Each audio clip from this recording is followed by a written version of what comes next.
Coming to you from sunny Orlando, Florida, welcome to the Paperstac podcast, where we cover current topics in the note industry, give you tactics for your note business, and talk with industry leaders to make you a better note investor. And now, your hosts, Brett Burky and Rick Allen. Hey, welcome back. Another episode of the Paperstac podcast. Trying to roll these things out, keep you guys interested. Hope so. Keep printing good content. How things going, man? Going fine. I mean, we got a lot of cool things that are going to be happening soon. If you are watching this on Friday, next Wednesday, there should be an email that might be something you want to open. Oh, yes. Are we, So this will come out after that. No, this will come out before this. Okay, so then next Wednesday, there's just a little dabble, do you? Using leverage. Yeah, using leverage. A way for you guys to use leverage. We've come across somebody who's doing lending. So if you have, $100,000 and you'd like to buy 5 notes, you can use a little leverage with that, and they'll become your lending partner on buying performing notes and non-performing. So good stuff. Yeah, they just basically got to see what you got. They do their own due diligence on it. So it's a note on a transaction basis, not a line of credit. So it's they look at it, go, okay. It's a per transaction deal, kind of like getting hard money for fix and flip. Yep. Perfect. So that's coming out. Details on the Wednesday email coming to you. 5 days. 5 days. Yeah. So what I want to do now for just the next couple podcasts, because I don't know if it'll be a snackable type thing, would be the different loss mitigation strategies. We're starting to see a little bit of a pickup in non-performing notes, and we just saw some stuff that got purchased that was a lot of non-performing notes, which means there's probably going to be more non-performing notes coming to the market. Yes. And if you're not up on loss mitigation strategies, you might not get the chance to buy some, or you could, but you better know how to do it. And so we're going to do a series about loss mitigation strategies, and I don't know which one you want to start with. I guess let's just talk a little bit about loss mitigation strategy. It was interesting. I wanted to know. I know what I view it as. It's basically us working with the borrower, but I wanted to see, what's consumerfinance.gov say, and it says loss mitigation refers to the steps mortgage servicers take to work with a mortgage borrower to avoid foreclosure. It refers to the servicer's responsibilities to reduce or mitigate the loss to the investor that can come with the foreclosure. There's a lot of them out there. Really? There's a lot of different things. It's like, I look at it like it's a recipe, right? Like you may make your mashed potatoes one way, and you may put a little of this in there and a little of that in there, and ultimately at the end of the day we wind up with mashed potatoes at Thanksgiving. Sour cream. Okay, some people do cream cheese, some people do this. I've heard a lot of different ways in there.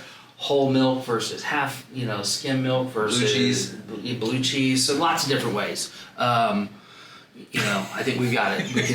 We can make mashed potatoes a lot of different ways. But the point is there's not one way to get to loss mitigation. You ultimately have to figure out, you're looking at a couple different things. At least I do whenever I'm trying to assess how we're going to do a loss mitigation strategy. For instance, how long has it been since they've paid?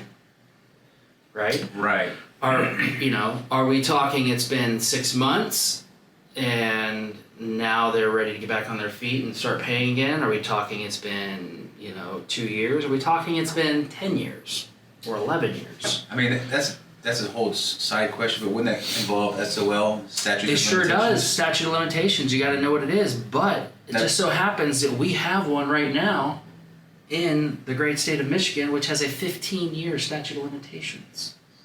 15. So each state's different though, right?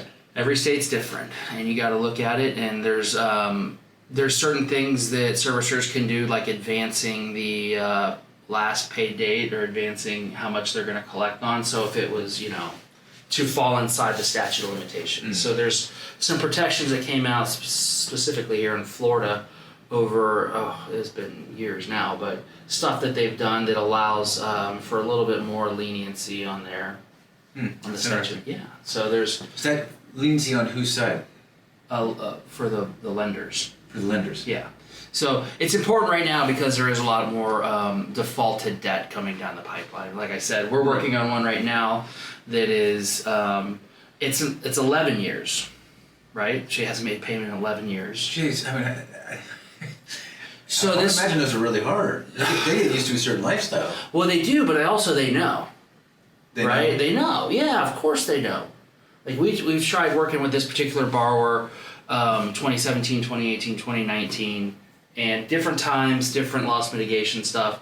And, there was something a little bit more evasive at the time on them not wanting to commit to paying. Maybe they're upside down on their loan. Well, now that loan has got equity.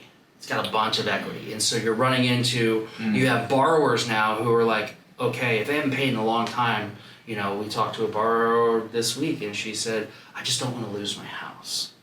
Now this particular one's got piles of issues with it that we're working through, or we're going to sell it and kind of fully disclose everything, but it's something that we're kind of working through. But you just kind of have to look at how long has it been since they paid, because that's going to, for me, drive a couple different parts of the strategy.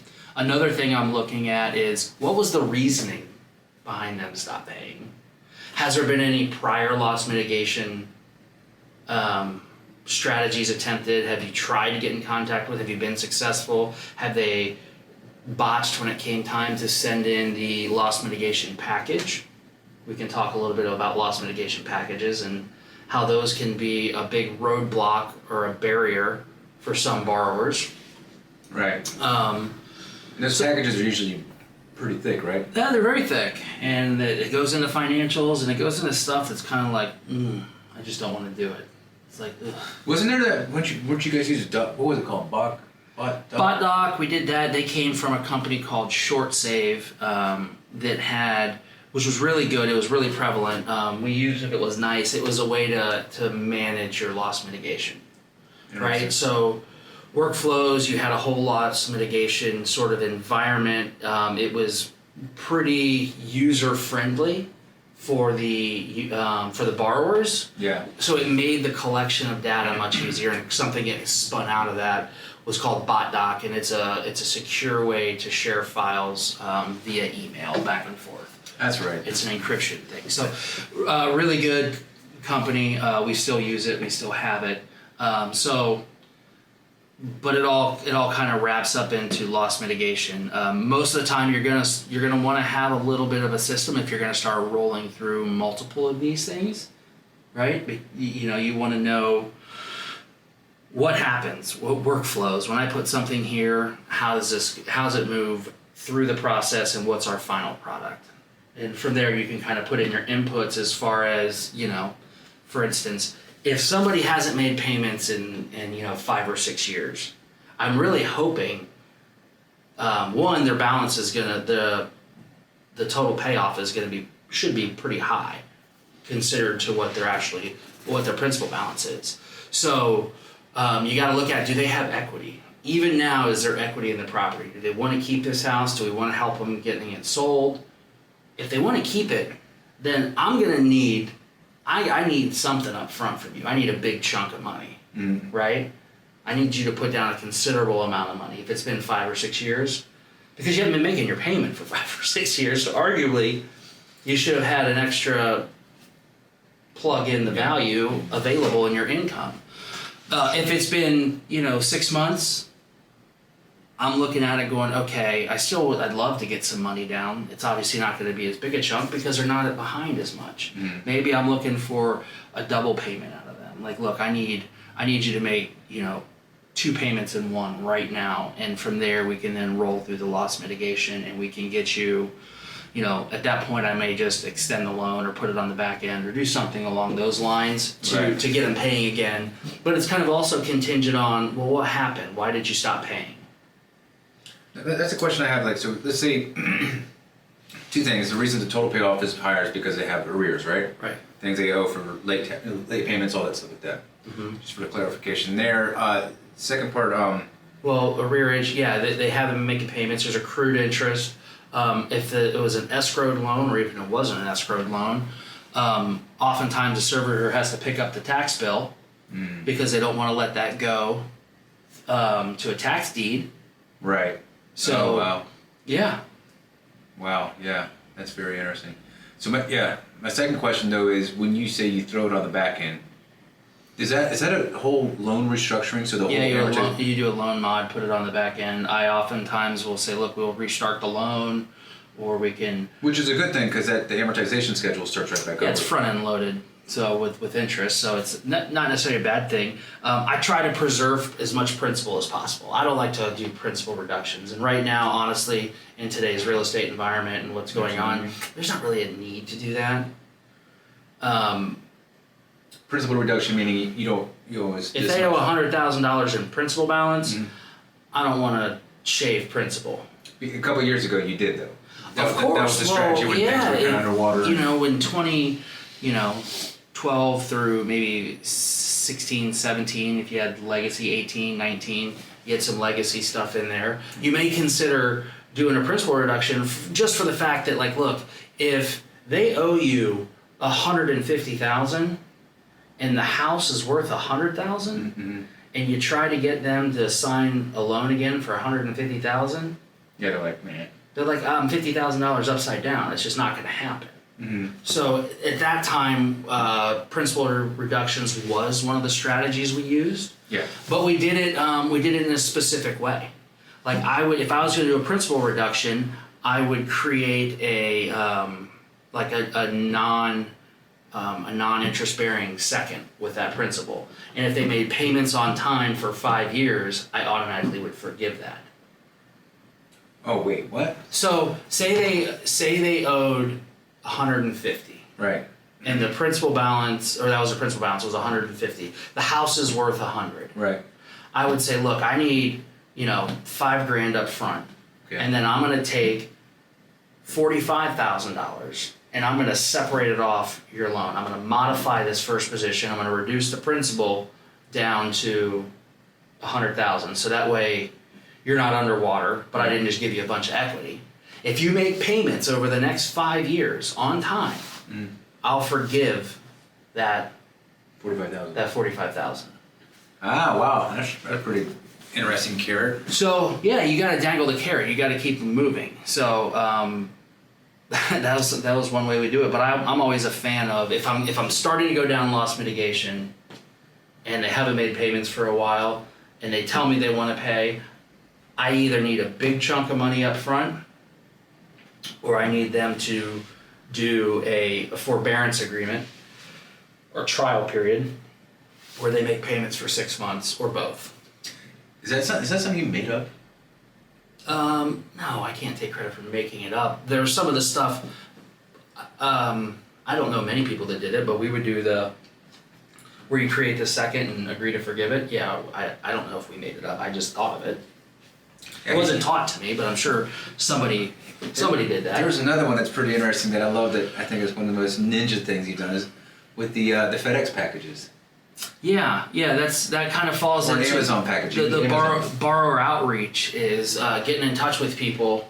I have a plethora of Amazon packages that arrive at my house. Yeah. So sticking your loss mitigation package or your loss mitigation, hey, we're going to work with you, or we're going to take your house, you pick, putting that in an Amazon box and then slapping a FedEx label on there, I know it's going to get opened.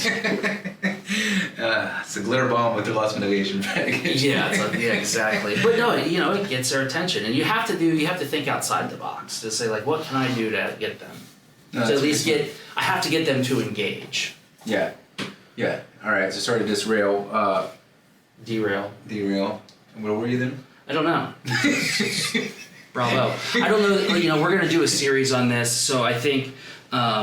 First part of the series is going to be just introducing what this is, right? Well, that's what this is. But the first series, our first video after this one will be let's look at diving into the strategy side. Maybe we kind of just did that a little bit, but really getting in there and figuring out what are all the options you have.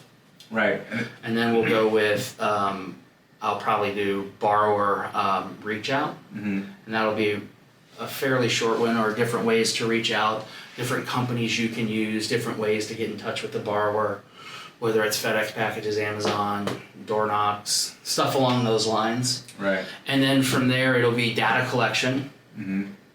And once we get data collection, we need to, and somewhere in there, I guess before data collection, it'll be borrower outreach. In there, I'm going to talk a little bit about getting the borrower on your side, which is tough because that's something you need to do. You need to have that borrower wanting to work with you. You need to have that borrower feeling like, hey, they're willing to work. Right. Borrower outreach. Also, we're going to touch on: are you doing it? Do you have a system you're using? Is your servicer doing all of it? Right. What are you paying for that? What are the costs associated? What should you expect? Mm-hmm. So, and then it'll be data collection, all the documents you're going to want to get, and that'll be kind of tied into underwriting.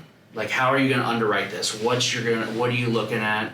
And then presenting, presenting the offer, the loan mod, or your loss mitigation, outcome. This is what you're going to want that borrower to sign.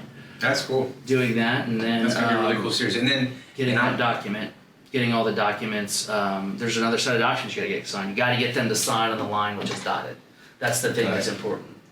And then maybe we could even throw in some scenarios. So that'd be kind of cool. If you want to leave a comment below, just give us a crazy, they're behind 11 years, house is worth this much equity they have, something like that would be kind of fun to see exactly how Rick would evaluate it. Mm-hmm. Right on the spot. Just, there you go. What do you think? That's how I like to learn. Sure, yeah, and we can definitely go in that, and I can go into the archives and see what kind of loan mods we have in there that we've used, implemented with people. The hardest hit fund's not really around anymore, but that was, actually I think Kevin Shortell mentioned that they're rolling out another hardest hit fund type of something that actually came out, I want to say it's like 3 or 4 months ago. Really? Yeah, I have to get Kevin Shortell on to talk about that. We've been meaning to get him on here anyways. But yeah, there's a lot of different ways to get there on loss mitigation. There's so many different things, and so we'll just kind of pick and show you the different routes that we've used, and I'm sure there's a bunch of them out there that we're not going to talk about that people can say, well, this is what I've done, and we'd love to hear it. If you've got a loss mitigation strategy that you're like, hey, I've done this and used this in the past and it worked really well, do it, share it. Let's go ahead and help people out, and I like that. Yeah, this is gonna be fun. Keep us busy. Yeah, there's gonna be a lot of these things. So we'll I don't know if that's gonna be a full 5 videos, or is it we may release them more than one at a time. Well, it's gonna be like a series of, it's gonna be in its own little world, kind of like the intro to note investing, the loss mitigation sessions, and we'll have that there for people that can still put it on the podcast, but then also just view that whole series by itself. Mm-hmm. So it'll be good. But yeah, I guess for now, we don't want to take too much of your time. We know you guys got things to do, and I'm sure with all that knowledge that Rick just said, your hand hurts. You're still writing stuff down, so I'm sure you'll be ready for the next time we come back on. So, I guess we'll see you next time, right? Take care.